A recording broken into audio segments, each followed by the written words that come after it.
Hi guys, welcome back to my channel, and for those who do not know me yet, I am Yan and welcome to my channel. And for today's video, I'm going to share with you how I was able to go here in Australia!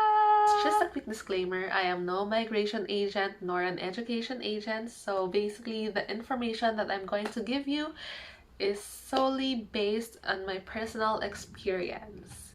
And yeah, so if you want to know how I was able to go here in Melbourne, Australia, please keep on watching.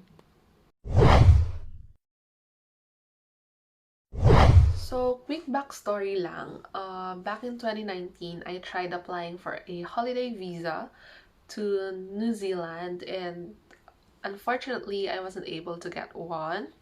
So, 2020 came, pandemic, and I didn't know what to do with my life anymore, especially that I have already a baby. So last year around May, my tita called my papa. They were like just talking casually, and then she mentioned that if I wanted to go there, if I wanted to go here. Nandito na pala ako, sis. Pero anyway, so yeah, when I heard that one, I think I said to myself, I guess this is already the sign for me to continue the dream that I wanted before, that hindi nabigay. So ayun, I researched a lot, like ang dami kong na-research na courses, yung iba hindi pa PR pathway, na-consider ko din na mag-ibang course different from my bachelor's degree in the Philippines and from my work. Since my work and my bachelor's degree is aligned talaga. So, ayun, na-consider ko yung early childhood and commercial cookery. However, yung commercial cookery, hindi talaga ako ganun kahilig sa kitchen. But I do cook naman minsan.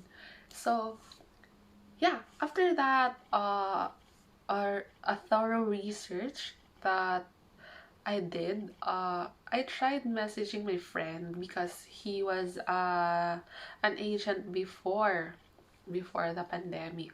So, unfortunately, nag-resign na siya sa work niya. So, hindi na niya ako ma-assist with my visa journey. So, mabuti na lang at meron siyang friend na nag-a-apply rin here sa Australia as a student.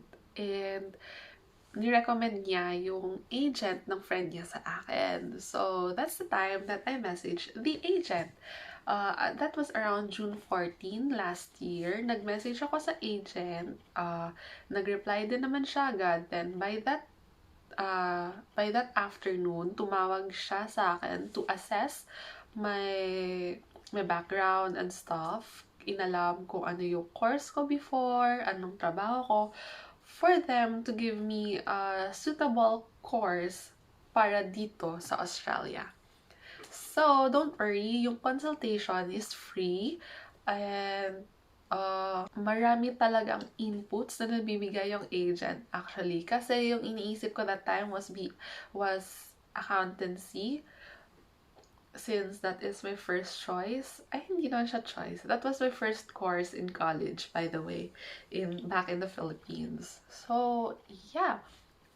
Na-consider ko yung accountancy, but he gave me different courses then na aligned talaga sa work ko. So, I considered Masters of Supply Chain Management and, yeah, project management also. So, I researched about those and medyo tagilid lang sa PR pathway. So, sabi ko, baka pwede din namang magawa ng paraan. So, nag-research ako ng nag-research. After that, nag-contact ulit ako ng isa pang agent. Sino ba pangalan nun? Si Gracial. Si Miss Gracial from AMS Global. Tumawag din siya sa akin. Actually, nag-email ako sa kanila.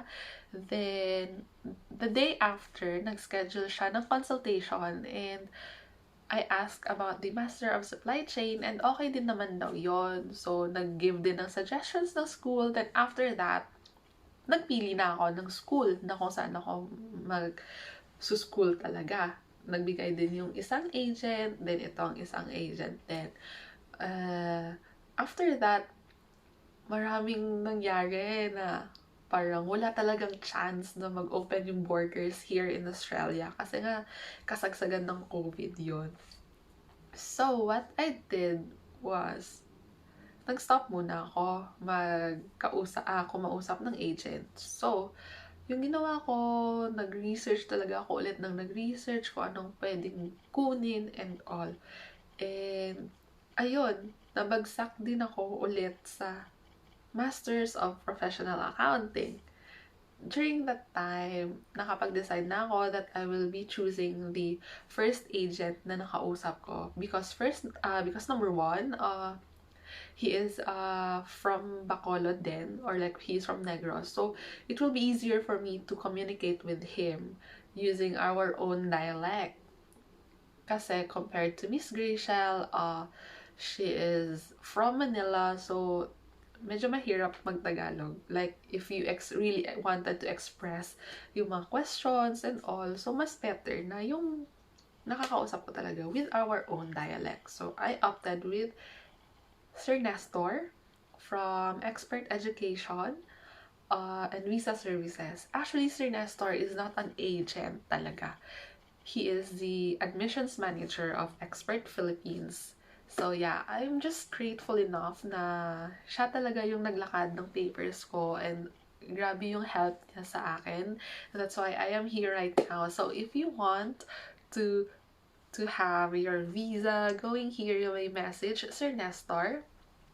Or you may message the page or like the Facebook page of Expert Education and Visa Services. It's here.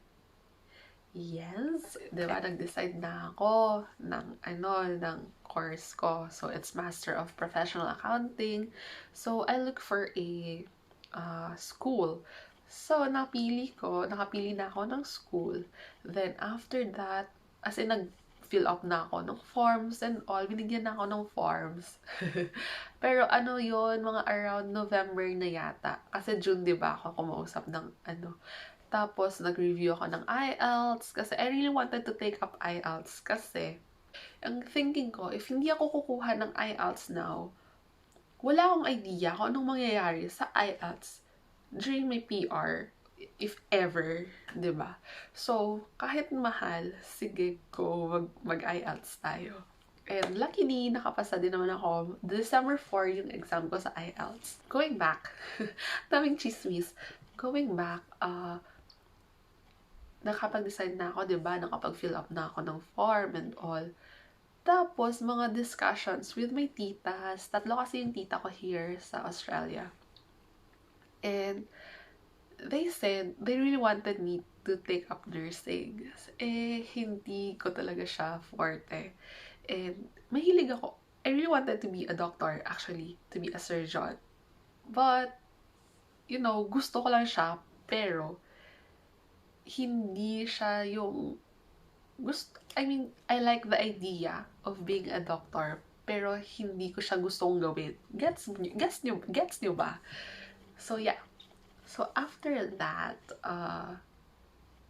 we talked about the accountancy program, and when it comes to PR, malaki yung points na kailangan mo. So, I have to research again kung anong course. So, ayun, medyo matagal talaga yung process ko bago ako nakapunta dito. So, ayun, nakapag-research ulit ako. On that same school, may nakita ako kasi during that time, my tita also sent me a video na top 30 jobs needed in Australia, and I found the business analyst. And luckily, the school got a master's of business analytics. So I researched about business analytics and it got a PR pathway. However, medyo mahirap din naman siyang kunin. But, we have a pathway at least. So maybe we can work that out in the long run. So hopefully. Pero sabi nila, yun nga, kahit anong course yung kunin mo, mahirap talaga mag-PR here in Australia. So, yun. Yun lang yung kinuha kong course. After that, November, nakapag-decide na ako na mag-Masters of Business Analytics na ako at Kaplan. So, December 4, I took the IELTS exam, and luckily, or fortunately, nakuha ko yung band score na needed ng school for my course. And yeah, December na lumabas yung result ng IELTS, December 17. And timing audit nun. So, walang signal and all. So, I cannot process or I cannot submit my applications sa school, especially na holiday break din nun, December. So, we decided na sa January na lang ako mag-pass ng aking requirements. So, here's my timeline. Sorry na dito ako tumitingin because I have my notes here. This is my checklist. Meron din ako dito. Yan. And sorry kung medyo pangit yung voice ko kasi, you know, my nose is very congested. Kasi naman, ang ginaw-ginaw here, nag-a-adjust pa siguro yung body ko. Pero anyway, so, sa school process, mabilis lang actually. Natagalan lang talaga ako sa pag-accept ng offer since may note kasi dun sa offer. So, may timeline is nung January 14, sinabit ko lahat ng documents needed. So, ito yung mga documents na need natin sa school, which ginather ko siya during the time na hindi ko kinakausap yung mga agent.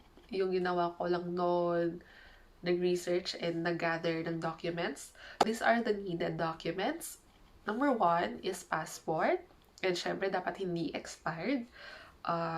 Second is the transcript of record ng college. Third is your diploma in college. Actually, hiningan din ako ng high school diploma and binigay ko din naman. And if you are employed, you have to submit your certificate of employment and resume, birth certificate, and statement of purpose. So we will discuss the statement of purpose later. And lastly, your IELTS or English placement test, something like that. But in Kaplan, you need not to take an IELTS exam. They have an English placement test, which is called KITE exam, something like that, which is free, and parang IELTS din naman siya. Okay. So, nag-email ako ng aking documents June 14. June 21, pinarevise sa akin yung SOP ko. So, SOP is your statement of purpose kung bakit ka mag-aaral dito sa Australia, bakit Australia, and bakit ganyang state, and ano ang relevance ng course na kukunin mo sa course mo before and sa work mo sa Philippines, and what's your plan or future plans after mong mag-graduate. And dapat you have to prove to them that you are a genuine student na hindi ka magsistay here longer, na ang purpose mo lang talaga here in Australia is to just study. Okay, so, yun nga, pinarevise sa akin yung SOP ko. Konti lang naman, January 21, and on that same day, sinend ko din yung revised SOP ko. Tapos, yan talaga yung favorite part ko, yung SOP. Kasi, you know, writing is life. But anyway, after that, by January 27, so I submitted my SOP January 21. So, by January 27, na-receive ko na yung offer letter ko or yung letter of offer. Actually, yung date sa letter of offer was January 26. Pero na-email siya sa akin ng January 27 morning. Sa letter of offer, doon mo makikita yung start date ng iyong class, end date, yung tuition na babayaran mo, o yung tuition na babayaran mo, like whole tuition, at yung down payment mo lang need so that you will get a certificate of enrollment. But, medyo natagalan ako sa pag-accept ng offer letter kasi merong note doon. The school gave me a 30% scholarship. It's a high achiever scholar. And nakalagay doon na you have to pay the tuition not later than January 26. And na-email sa akin January 27. So, ang question ko is, if mag-pay ako ng tuition after that, anong mangyayari? 2022 fees na ba yung babayaran ko or 2021 fees pa rin? Kasi yung sa offer letter ko, nasa 2021 fees pa with a scholarship discount. So we have to email the school again. So we have to wait for their response again. And nagka-problem nun. Kasi nagka-maintenance sila sa system nila. So they cannot check my status or like my application right away. So nag-reply sila February 4. February 4, they said na they will give me the same offer pa rin kahit late na. So, on that same day din, nag-sign ako ng offer letter, in-email ko ulit sa agent para ma-submit sa school. And that was Feb 4. And ano yon, Friday. And medyo late na din yon. So, meaning close na yung bank. Hindi ka na makakapagbayad. Kasi yung pagbayad ng sa international bank, parang may cut-off hanggang 11 a.m. Something like that. So, we have to pay the next week. So, nagpay kami ng tuition ko Feb 7 through BDO. Bali, nag-telegraphic transfer kami. And yeah, on that same day also, my tita here in Australia, kung saan ako nakastay ngayon, paid for my overseas health cover na may 1 month advance from my start date and 2 months na allowance sa aking after ng aking graduation. So that was Feb 7. So, 3 to 5 business days. So, basically, dapat mga next week niya pa ma-receive yung payment ko. A week after, I received my confirmation of enrollment. So, yan na talaga yung patunay na enrolled ka na sa school mo. And pwede ka nang mag-lodge ng visa. So, Feb 15 yon. So, we have to double check again lahat ng mga documents ko. Ni-revise ko ulit yung SOP ko for my genuine temporary entrant, and nag-fill up ng forms for the visa lodgement, and nag-pay ako ng aking visa application Feb 17 through my agent. So, bali sila, parang nagbigay ka ng waiver for them na sila yung magpa-process ng visa mo. So, sa kanila ko sinend yung payment. Also, after that, February 21, 2022, I lodged my visa. And gabi na yun, as in last minute na lodgement yon, kasi ni-revise ko pa yung SOP ko. And timing nung nagsabi yung agent na we have to revise my SOP, nasa mall ako. So, medyo malayo yung bahay ko. It's a 1 town away from the city. So, kailangan ko pang umuwi. Then, doon ko na nag-revise na ako ng SOP ko. Then, sinend ko agad. Mga 10, almost 11 p.m. na na-lodge yung visa ko. So, I received my HAP ID and my referral letter for the medical the next day na. When I had my HAP ID already, pumunta na ako sa SLEC kasi yun lang yung available na medical that time. Medical appointment. SLEC BGC. St. Luke's. Sis! Yung nangyari, day before that, nung Feb 21, available pa yung slots. Nung Feb 22, kung saan set na ako ng appointment ko, blinock off nila lahat ng appointments kasi nagka-issue. Maraming double appointments, yung iba hindi pinupuntahan yung appointment nila, and such things. So, as in, garag na ako noon kasi my God, kailangan ko nang mag-book ng appointment sa NHSI Cebu. Sobrang layo na ng available na na date. Plus, medyo late din nasasubmit yung results nila due to audit. Hindi pa kasi stable nun yung Cebu that time. So, good thing is, nag-join ako sa isang Facebook group. It's Filipino students in Australia. Maraming helpful tips doon. May nag-comment na you just have to email them or like you book for a later date, then email them or call them na ipapa-rebook mo siya to an earlier date because need mo na talaga siya.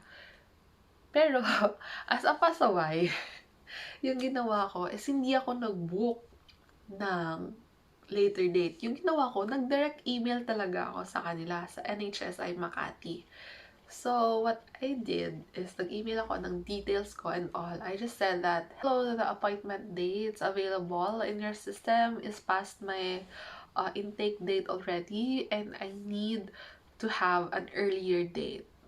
That was around 10 p.m. Nag-reply sila sa akin the next day, 5 a.m. So, I was happy that time kasi hiningan nila ako ng data na I have to fill up for them to give me an appointment. So, nag-reply agad ako. Pero, the next day na sila nag-reply, Feb 24, and binigyan nila ako ng schedule that was March 12. By March 11, pumunta ako ng Manila for my medical exam the next day. Then, umuwi ako ng March 13 sa Bacolod.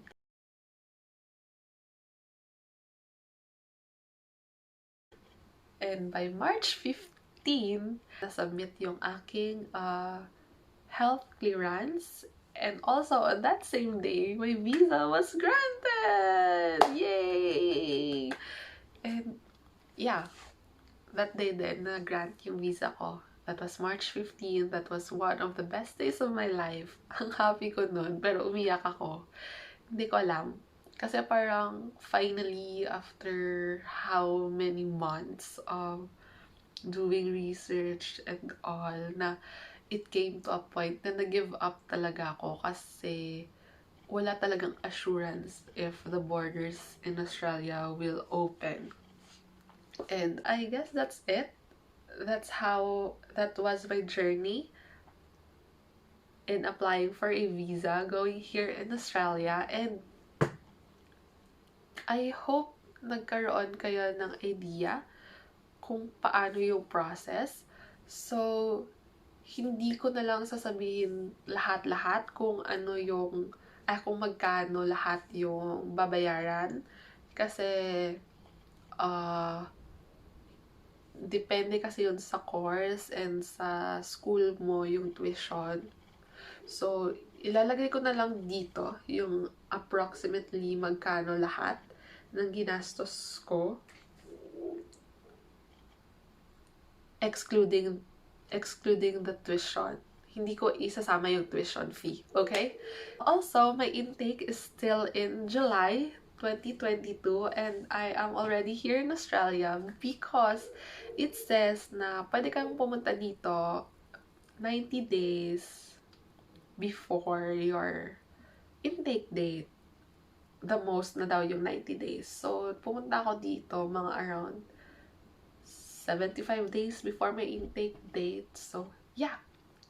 And right now, naka-only working rights pa rin yung students since it's pandemic and until further notice pa rin. Pero if bumalik ulit lahat sa dati, magiging 40 hours per fortnight na yung working rights ng students, ng international students. And hopefully, that will really help me to pay for my tuition kasi I will be the one paying for it. And yeah, I wish everyone a good luck sa mga nag-a-apply ng visa and manifest nyo lang. And I'm praying for a visa grant. Thank you so much for watching my video, and that's it. See you on my next one. If you want to know more about my journey here in Australia, don't forget to subscribe to my channel and click the bell button beside it so that you will get notified whenever I post a new video. See you on my next one. Bye!